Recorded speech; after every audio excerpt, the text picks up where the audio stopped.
Le contrat est de nature administrative dès lors qu'il est défini comme tel par la loi ou la jurisprudence. La loi peut expressément qualifier un contrat d'administratif. C'est alors le législateur qui décide de soumettre le contrat à un régime de droit public. C'est notamment le cas de la loi du 28 Pluviôse 8 qui porte sur les marchés de travaux publics.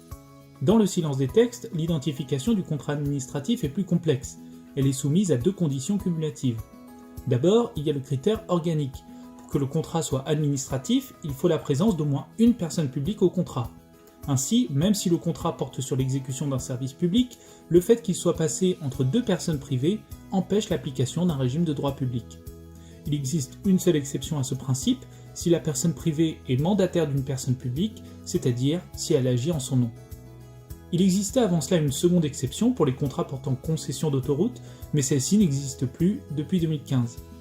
Enfin, il y a une présomption du caractère administratif du contrat lorsqu'il est passé entre deux personnes publiques. Cette dernière peut cependant être renversée quand le contrat ne fait naître entre les co-contractants que des rapports de droit privé. Ensuite, il y a le critère matériel.